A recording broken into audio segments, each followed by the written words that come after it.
Good afternoon, it's Christina here from the John H Chafee Fitness Center in Newport, Rhode Island, and we're here to get it done in 2021.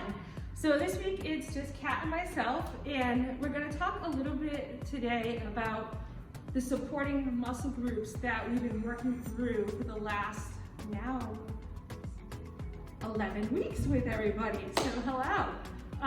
And you know, we started with the bigger muscle groups, but we also have these other smaller muscle groups that we want to talk about, as well as the things that we've been doing with the functional movement screens is we talk about the weakest links, okay?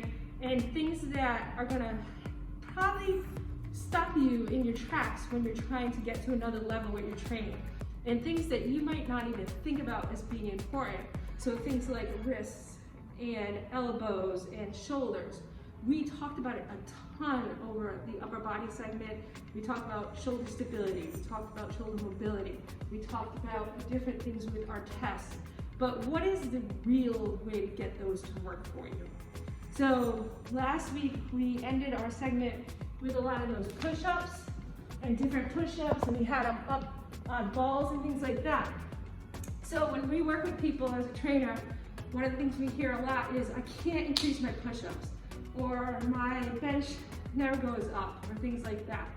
So the one thing is, it might not be the actual chest muscles that's prohibiting you from doing that, but it could be your strength and endurance and mobility in your wrists, your elbows, your shoulders, and then as well as maybe it's something as simple as you're not getting those extra accessory muscles involved.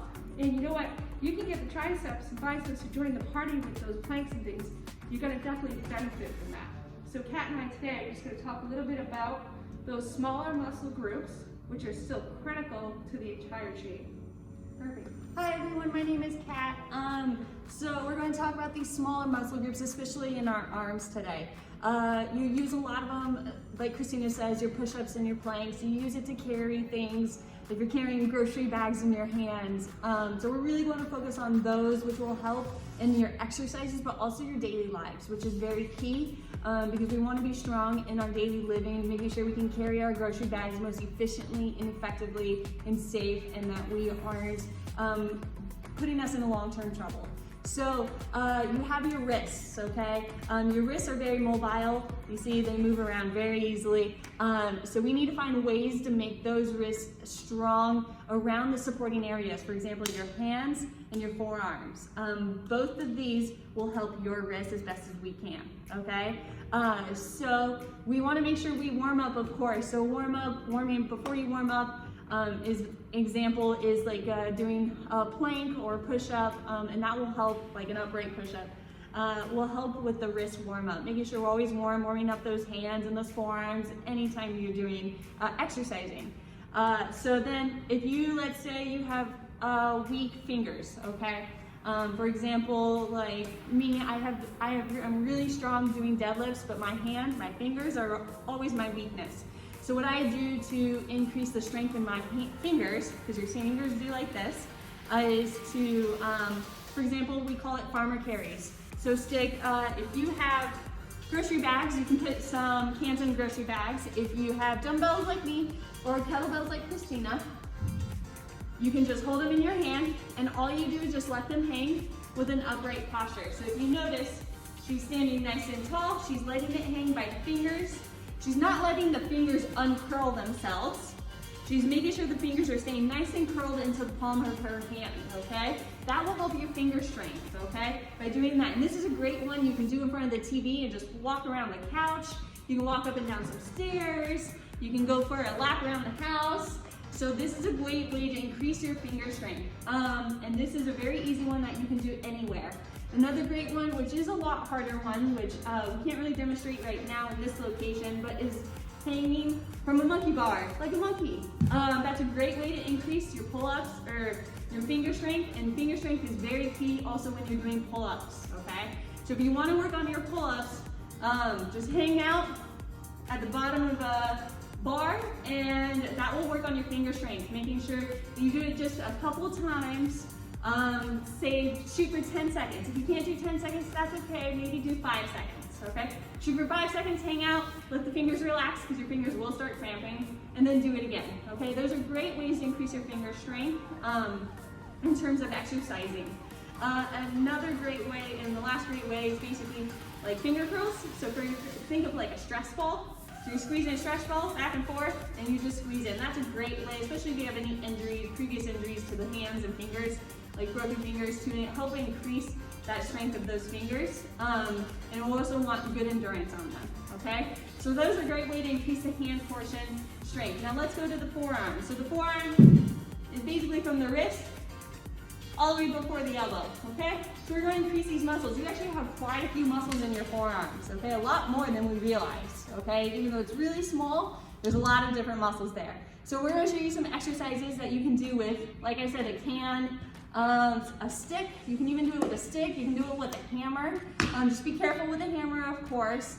And you can do it with kettlebells like Christina's going to show today. So I want to start with 2.5s. Always start lighter before you go heavier, okay?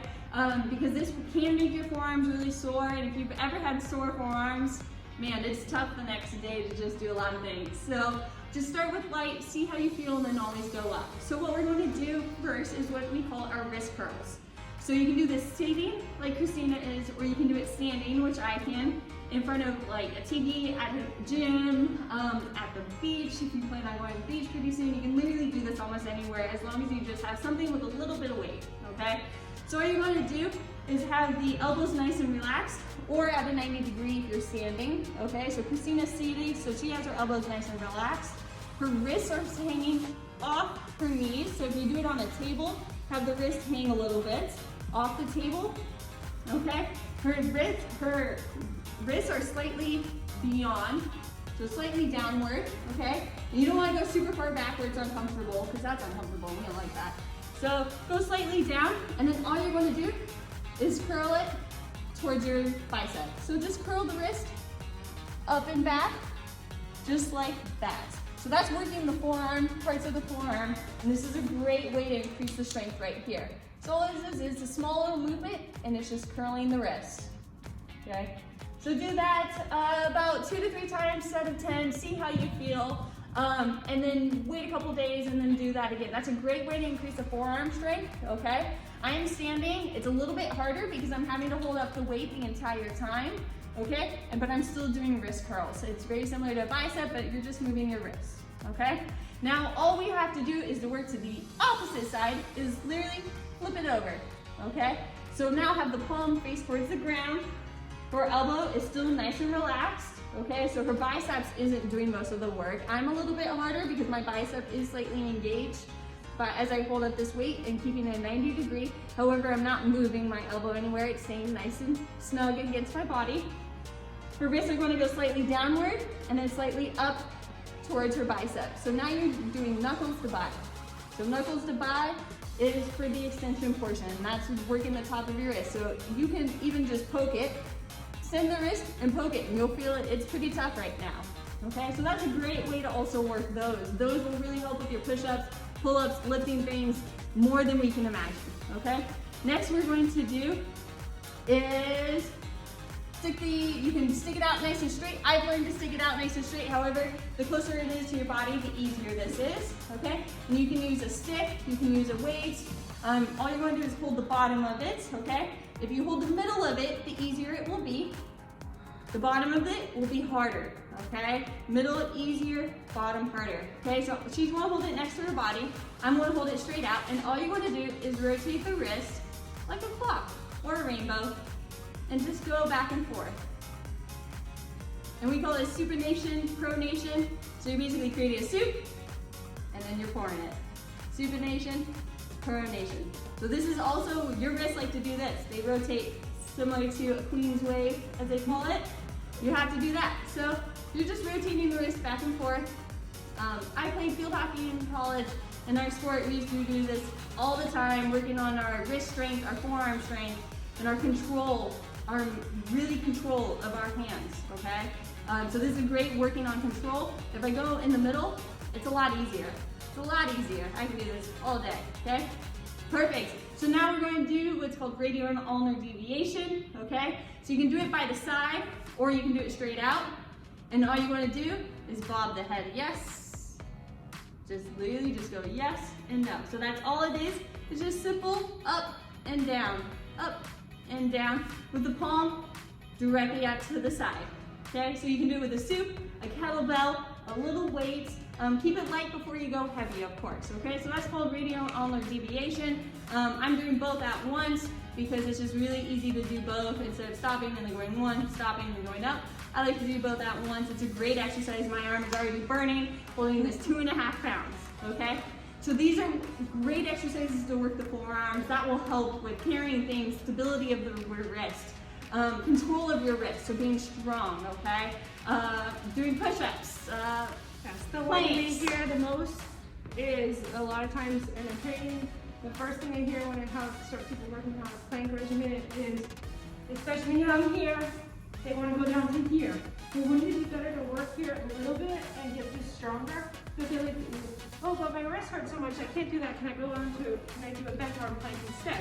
Yes, I will allow you to do that for a little while. However, I'm going to give you all these exercises that Kat just talked about. And then let's revisit this after we build this up a little bit and see if we can't get into that tall plank. Okay, so that will help significantly. If you have any injuries, always keep it light before you go heavy. Consult with a doctor, PT, a trainer before you do it, because this can be pretty tough on the forearms and your wrist. Your wrist is very mobile. Its job is to be mobile, so make sure you always check before you do, of course. So now that we've gotten the forearm, so let's go into the biceps today. So the biceps, we use it more than we can imagine, okay? So planks. Picking something up, picking a child up, okay? Your biceps, everybody loves our biceps, okay? Laundry, anything you have to be at 90, anything you have to pick up, even pull-ups, okay? You're using a lot of biceps, okay? So we want really strong biceps in our daily lives. So today we're going to show you a couple variations of biceps. There are millions out there. I can probably think of a couple off the top of my head, and we're going to stick to a few today. Our biggest thing with biceps is we want full range of motion, okay? Full range of motion is key. They're long muscles. We want to get all that we can get, full range of motion. Another thing, number 2 that we see very common is kind of like a rocking motion. We want to, if we're isolating for the bicep, we do not want to rock, okay? That makes it a lot easier. So, but that means we should be able to go down a little bit of weight and make it right, okay? So the very simple one, I want to stick to the 2.5. Christina has some kettlebells today, but you can use a book. You can use, I recently had a friend of mine use a backpack, put some water bottles in the backpack and just bicep curl the backpack, okay? water bottles are good, really good for any of these wrist things that we just did too, and they're nice and thin, so you can wrap your hand around them and you can always take water out and make it a little lighter. Exactly. So there's so many things around the house that you can do. So today I'm going to just do is a simple bicep curl. So I'm just going to go down from my side, straight up to my shoulder, down to my side, straight up to my shoulder. And the key here is everything from this shoulder to that elbow stays in nice and tight. She's tucking it in well. It's not flaring away from the body. It's not pulling on anything else.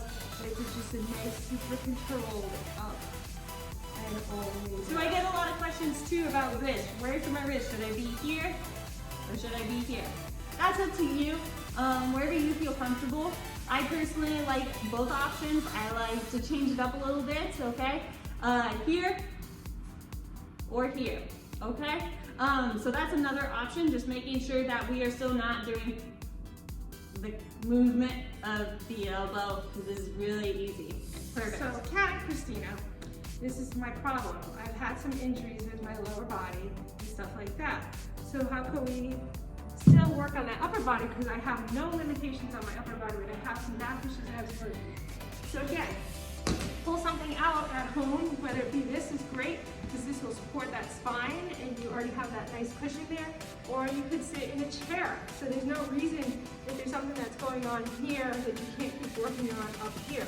So the same thing, I want to make sure that I lock in, those elbows tight here, and I can just recreate that whether I'm sitting or standing.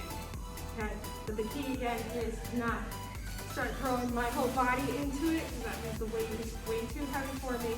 And the other thing that I don't want to do is start flaring away from the body, because that something is just not really here. So I can't keep it nice and controlled here to here. And then with some of our people who have already had some major arthritis set into their bodies, which we totally get, they might only be able to get to here.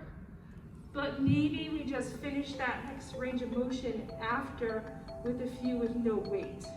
Okay, so we can still keep gaining that strength in those areas, but we don't keep limiting that mobility. Remember, that's a key. A key no-no in Get It Done in 2021 is we don't sacrifice something at the expense of something else. Okay. Perfect. So then now Christina's going to show one other variation of a bicep curl that she is a major fan of, and it's fun and it's different, and we're not doing the same thing because we all like variety. We like changing it up a little bit. It keeps us interested, it keeps us having fun, and that's the biggest thing in exercise, is always having fun. So what is another one with biceps that we really focus on? So a lot of times we'll do, like when I'm working with different people, is what we just talked about. We said how many times in life can we do this?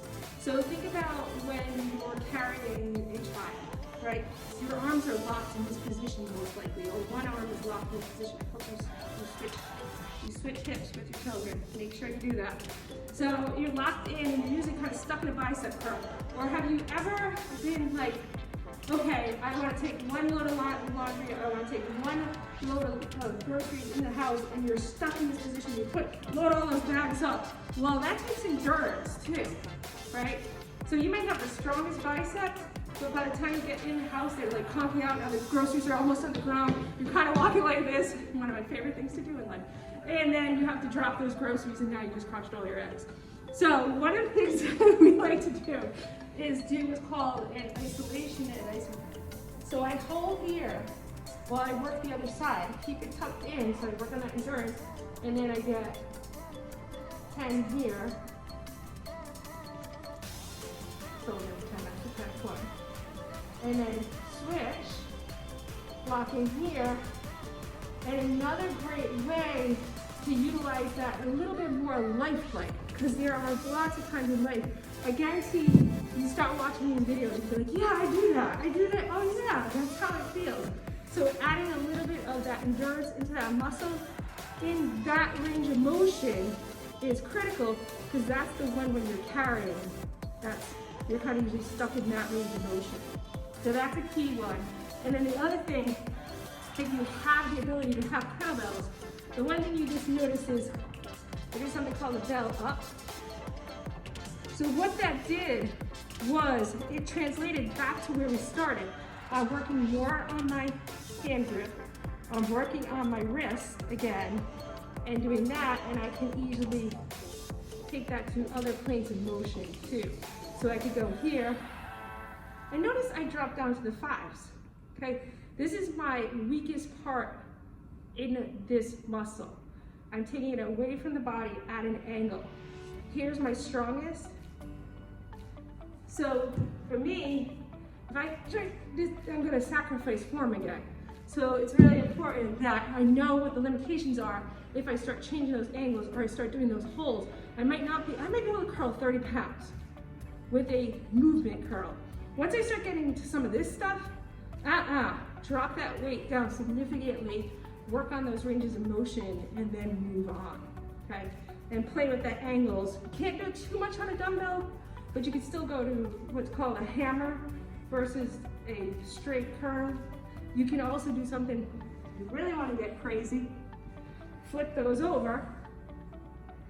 Now you're doing something that's called a reverse curl. Now this dramatically takes away from the bicep and activates a lot more forearm. So another excellent, so people, like I said, they come to us all the time. Kat, Christina, how come this guy's doing it this way? Well, why is she doing that? Why is they using that angle bar? Why are they using that? Again, you're just trying to hit all the different aspects. So the same thing like we talked about lower body. We did all those lunges in those different ways to hit all the different angles. Same thing with your supporting muscles. You want to get as many angles and as many motions as possible.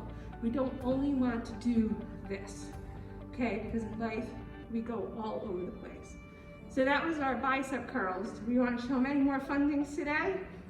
Is that enough to absorb for the... I think that's a lot because you have a lot in the wrist, you have a lot in the forearms, and we have a lot in the biceps. Of course, you can always add the biceps to, let's say, your shoulder presses, okay? So you can combine them. You don't have to just do them by yourself. I love to combine them. So you can do bicep into a shoulder press, okay? You get 2 for 1. So you do one exercise, you get 2 double, treble workouts, okay? So that's my recommendation is if you are like me and you like to, if you're on a time crunch and you can't just do biceps of 3 sets of 10 and you want to get a full body workout and you're trying to get as much in as you can, do bicep into a shoulder press, okay? Or do bicep curl back down into a row, okay? There's so many combinations you can do with your biceps and it's magnificent. You can do lunges with bicep curls, okay? Add those other exercises. Those are great too because you get more in a short amount of time if you feel like you're in a time crunch, okay? If you feel like you just want to take your time and enjoy your workout and you have all the time in the world, go ahead and just isolate that. That would be a great exercise to really focus on that area, okay? So that is it that we have for today. This will really help with your push-ups, your planks, your pull-ups, your deadlifts, your stability in your wrist, just being strong in your wrist, because a lot of people have issues with that as a trainers. We see it all the time. So make sure you just really focus on those. Do everything probably like 2 to 3 sets of 10. Start off with that to see how you feel, and you can always progress more, okay? And we will next week come back and everything in life, remember, we want to keep that balance, okay? We want to make sure that there's an anterior and posterior thing going on. In our upper body workout, we showed you that. In our lower body workout, we showed you pushes and pulls, upper body. So the same thing, everything today with the bicep is a pull. We want to then also balance this. Next week, we're going to show you some things for the tricep. So some pushes, okay? So that's what we're going to come back next week, work on that. So today we thought about, think of the things that this is going to assist you with lifts and pulls and things like that. Next week, we're going to tell you again how to improve those pushes by building the accessory pushing muscles.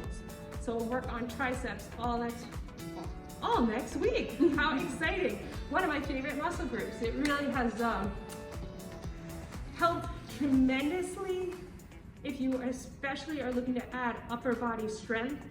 You will gain so much more if you balance these out, all your chest exercises with additional supplemental tricep exercises.